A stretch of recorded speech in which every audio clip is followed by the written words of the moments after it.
Olá, investidor e investidora de todo mundo. Aqui é o canal Dica de hoje. Hoje, última segunda-feira do mês, aquele dia mais especial porque a gente faz a nossa série aqui da carteira do YouTube. Tem uma playlist chamada Andamento da Carteira que a gente começou em novembro de 2016 e eu fico muito feliz e vocês vão ver que essa carteira hoje chegou em R$250 mil pela primeira vez. Bom, antes da gente começar realmente o vídeo, eu lembro para vocês alguns recados básicos. Primeira coisa, essa carteira não é uma recomendação, essa carteira a gente não troca nenhum ativo já há mais de 12 meses. Terceira coisa, tem alguns ativos aqui que eu errei, que inclusive entraram em recuperação judicial e mesmo assim eu mantive eles na carteira para mostrar que pequenos erros ao longo do tempo não atrapalham em nada se você tiver disciplina nos aportes e se você conseguir seguir esse crescimento patrimonial ao longo do tempo. Tá? O teu objetivo é o crescimento de patrimônio que vai gerar o crescimento de rendimento. E aí sim a gente vai chegar lá em 1 milhão, não de uma forma que ninguém vai conseguir chegar, mas sim ao longo do tempo, mostrando que bolsa de valores é ao longo prazo. Então, vamos ver, daqui a 10 anos aí, sei lá, daqui a algum tempo, a gente não tem prazo para isso, a gente chegar em 1 milhão e depois até passar disso, que 1 milhão hoje não gera uma renda tão grande assim, se você quiser pegar uma parte ainda dos dividendos e reinvestir. Enfim, pessoal, curtam o vídeo, se inscrevam também no canal, muito feliz, chegamos a 50 mil inscritos aqui, e depois da vinheta a gente já começa.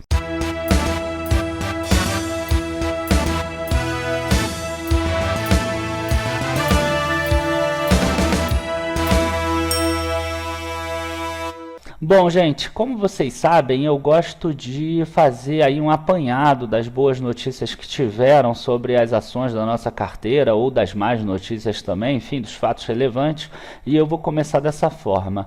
Hoje eu vou tentar passar um pouco mais rápido porque são algumas notícias aqui que são importantes. Primeira coisa, a gente tem aqui fato relevante da Ser Educacional, que acabou sendo a ação que mais subiu da carteira. Teve a aquisição do Centro Universitário do Norte, da Uninorte, foi uma compra de 194 milhões, uma empresa que tem 25 mil alunos, 18,7 milhões de EBITDA. Ela tem algumas sinergias para fazer, que a empresa estima em 60 milhões, então quer dizer, a gente tem um EV sobre EBITDA aqui de 10,5, com umas sinergias possíveis de 60 milhões, na minha visão foi uma boa compra. Aqui a gente tem Klabin. Klabin teve um fato relevante que avisou que vai começar agora no segundo semestre a nova planta aí para ser uma nova fábrica, que é o projeto Puma 2. O projeto Puma ele foi terminado lá em 2017, já chegou em 100% da capacidade de produção, a demanda continua alta e ela vai investir em torno de 9 bilhões de reais para esse projeto, sendo que 2/3 desse investimento vão ser feitos nos 2 próximos anos. Tá, então eu pelo menos imagino que com o endividamento em alta, nesses 2 primeiros anos ela vai ter aí uma queda do valor da ação, a gente deve ver isso, a não ser que o dólar talvez caia um pouco e aí atenue isso, só que aí vai atrapalhar na receita dela. Aí você vai pensar assim, então é bom vender? Não é o nosso objetivo nessa carteira. Tá? O nosso objetivo nessa carteira é fazer o crescimento patrimonial no sentido de você manter as ações no longo prazo. Então a gente tem aqui, depois da primeira etapa, ela deve começar a produzir, vai aumentar a geração de caixa. Boa parte do que ela vai pagar aqui é com a geração de caixa própria, mas é impossível ela fazer os 9 bilhões de reais, principalmente esses 6 bilhões dos 2 primeiros anos, com caixa próprio, tá? Ela não vai conseguir fazer isso, o endividamento vai crescer, não tanto quanto chegou no projeto Puma 1.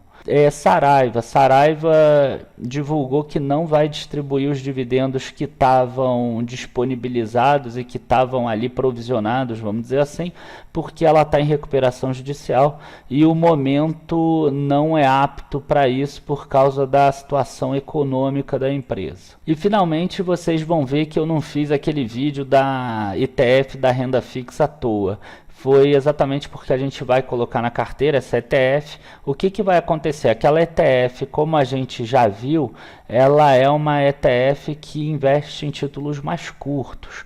Os títulos mais curtos, eles tendem a ter menos oscilação. Como a taxa de juro caiu muito, a gente vai dar preferência por títulos mais curtos e a gente vai vender parte do IPCA 2045, que é esse título aqui, que para compra está R$ 1.031 e para venda está R$ 1.001.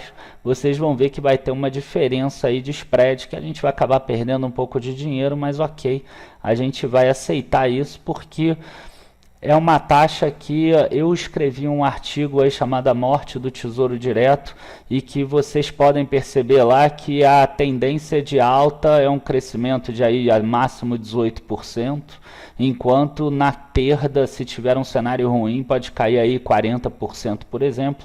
Então eu não quero ter tanto dessa assimetria na minha carteira. Então a gente vai reduzir um pouco a exposição Tesouro Direto e IPCA.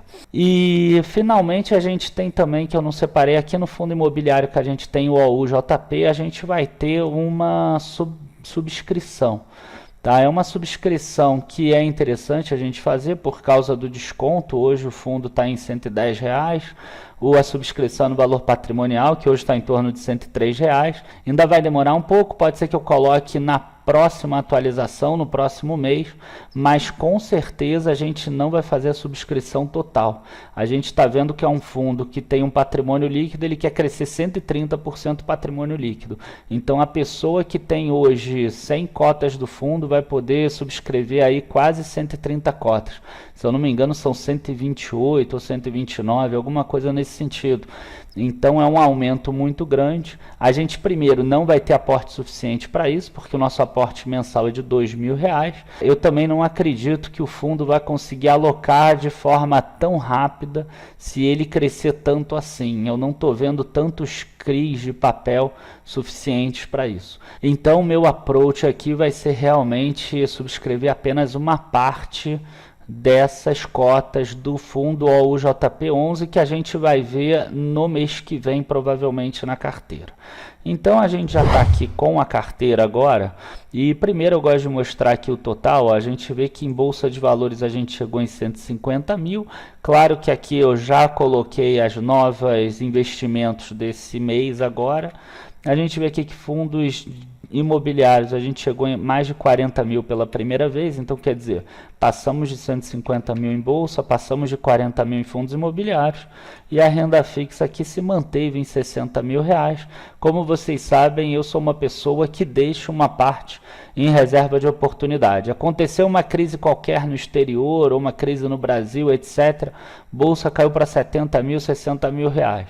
Eu tenho aqui renda fixa para eu conseguir investir, e agora eu estou reduzindo a exposição nos juros longos, que são juros que são mais voláteis também, assim como a bolsa. Então a gente chegou em 252 mil.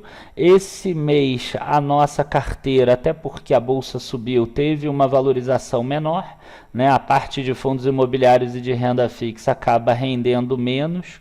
A gente teve aquela perda do spread também, mas enfim, a gente sabe aqui que 167 mil de aporte, 85 mil de rendimentos. Então desses 252 mil, 85 mil já são ou de rendimentos pagos via dividendos, via rendimentos de fundos imobiliários, ou via valorização de ativos, tá? Sejam eles quais forem.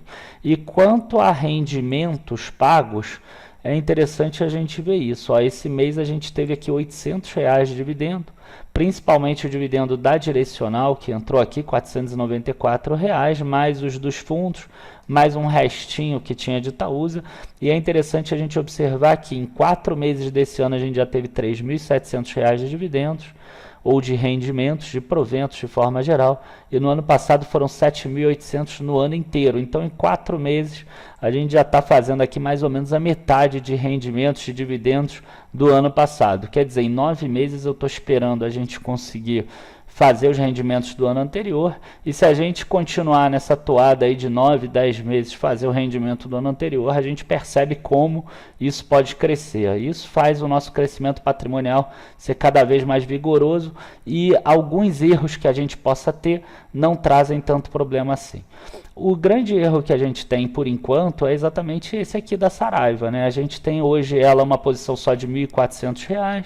No passado a gente já sabia que ela era de risco, ela era uma das menores posições, ó, 4.480 em abril de 2018. Quer dizer, em abril de 2018, o total da carteira era 188 mil e ela representava uns 2,5%. Hoje ela não representa nem 1%, na verdade nem 0,6%. Então é o que acontece, aquele erro que você tem, se por acaso, porventura você não vender, ele passa a representar muito pouco da tua carteira. Você não pode ficar incidindo no mesmo erro sempre, tá? E outra coisa que eu gosto também de mostrar é o seguinte, olha só. Essa carteira aqui, quando a gente pega ano contra ano, a gente tem em abril de 2018 a bolsa 96 mil pontos, a carteira 252 mil reais, e abril de 2018 188 mil reais contra 86 mil pontos. Quer dizer, o valor total da carteira, claro que com aportes e tudo, subiu uns 30-35% mais ou menos, tá? Tô fazendo a conta de cabeça. Enquanto isso, a bolsa subiu aqui 12-13%. Isso também é um ótimo indicativo para a gente nessa carteira que a gente está vendo. E finalmente aqui as operações que a gente fez. A gente vendeu 10 cotas do Tesouro IPCA por R$ 1.001,61. As outras continuam sendo cotadas por 1.031, que foi aquela diferença que a gente mostrou antes. Então a quantidade saiu de 46,24 para 36,24. A gente tem aqui o ETF de renda fixa que a gente fez um vídeo na semana passada. 890 cotas desse fundo a R$ 11,25. O valor deu praticamente aqui o mesmo. Tá tirando aqui alguns custos de corretagem, ele dá igual. A gente tem aqui que a gente comprou a direcional 200 ações a R$ 8,30, 100 ações da Rapid 3 a 7,03. São as ações que ficaram um pouco mais para trás. Se vocês olharem a questão de preço aqui, ó, a direcional caiu de 8,67 para 8,03, a Rapid caiu de 7,86 para 7,03. Tirando aqui a Saraiva que caiu também, mas a Saraiva ela está em recuperação judicial, então a gente suspendeu agora os aportes nela. Então a gente aportou nessas duas e além disso a gente ainda aumentou a nossa quantidade aqui em Tesouro Selic de 1,06 para 1,11.